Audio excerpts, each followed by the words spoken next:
Oui, vous avez bien lu. Et non, je n'abuse clairement pas. Certains Pokémon ont le pouvoir de déclencher la fin du monde d'un simple claquement de doigts. Et le pire, c'est qu'ils sont pas tous légendaires. Prenez Gardevoir par exemple. C'est un très joli Pokémon à l'allure élégante, qui a d'ailleurs beaucoup trop de fans hardcore, si je puis dire.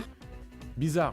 Eh bien, je vous conseille de calmer vos ardeurs, car d'après le Pokédex, cette douce créature est dotée d'un pouvoir télékinésique lui permettant de déformer les dimensions et de créer un petit trou noir. Alors, qu'il soit petit ou non, ça reste un putain de trou noir, donc forcément, s'il en crée un sur Terre, ou pire, plusieurs, c'est ciao pour nous tous. T'as aussi le petit Volcaropod. Lui, il faut pas se moquer de sa tête d'escargot défoncée. D'après le Pokédex de Pokémon Saphir, la température de Volcaropod est d'environ 10 000 degrés. L'eau s'évapore à son contact. Si ce Pokémon se retrouve sous la pluie, les coups d'eau forment de la vapeur et couvrent la zone de brouillard. 10 000 degrés, c'est 2 fois plus que la température à la surface du soleil. Rien que son existence est un danger pour la nature, alors qu'il n'a même pas l'air méchant. Sinon, si tu cherches un Pokémon qui peut bousiller le monde de manière plus fourbe, t'as les Arbis. Dans le jeu en vrai, ils sont juste basiques, mais pour ceux qui, comme moi, ont connu Pokémon le film 3, vous savez à quel point ils peuvent être dangereux. Ici, ces Pokémon sortis d'une autre dimension par des hiéroglyphes ont été capables de modifier la réalité pour suivre les désirs d'une petite fille dont ils avaient kidnappé le papa, transformé en Entei. Résultat, ils avaient remodelé la ville en un palais des glaces qui ne cessait de s'étendre, et ils permettaient à la gamine de devenir plus âgée pour être une dresseuse de Pokémon. Donc basiquement, ils pouvaient se déplacer entre les dimensions et manipuler la réalité. Heureusement qu'ils sont devenus potes avec une petite fille, et pas avec un criminel ou un psychopathe, sinon bonjour les dégâts. D'ailleurs, en parlant d'Entei, lui aussi c'est un véritable danger pour le monde. Alors ok,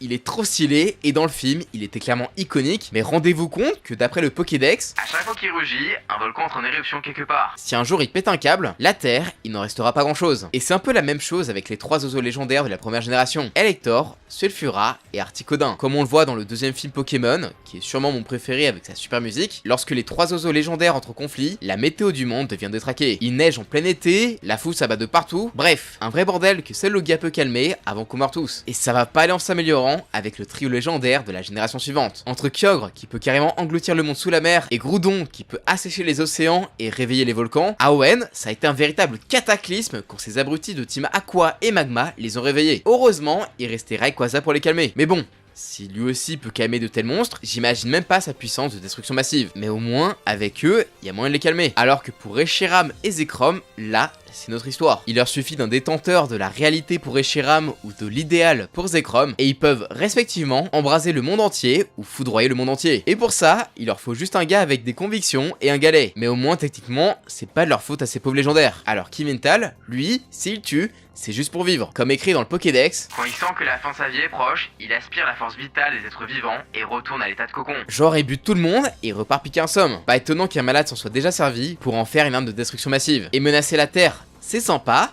mais menacer carrément le multivers, c'est un autre délire. Parce que oui, dans Pokémon, il y a une sorte de multivers avec des ultra brèches et aux dimensions parallèles. Et ce qu'on y trouve ne fait pas envie. Genre l'ultra chimère engloutirant, vous savez, ce truc un peu moche, d'après le Pokédex, dévorer des montagnes et des gratte-ciels. Pas étonnant que dans ce monde, il n'y ait plus rien. Mais ça reste déjà moins grave que Dialga et Palkia, les légendaires du temps et de l'espace. Puisque eux, s'ils s'embrouillent, c'est l'espace en tout entier qui va morfler, vu que ce sont littéralement des dieux. Enfin, pas autant qu'Arceus qui reste quand même le dieu des dieux dans Pokémon, puisque c'est lui qui est à l'origine de tout. On suppose forcément qu'il peut aussi tout réduire à néant sous un coup de colère, lui qui maîtrise tous les types. Mais est-ce que vous savez qui, pour moi, est un plus grand danger? Métamorphe. Ce petit truc tout rose, tout mignon, pourrait très bien devenir n'importe lequel des Pokémon de cette liste et provoquer l'apocalypse juste pour se venger de tous les dresseurs qui se sont servis de lui pour le bris stratégique. Et franchement, vu tous les trucs avec lesquels on lui aura fait des œufs, je lui en voudrais même pas.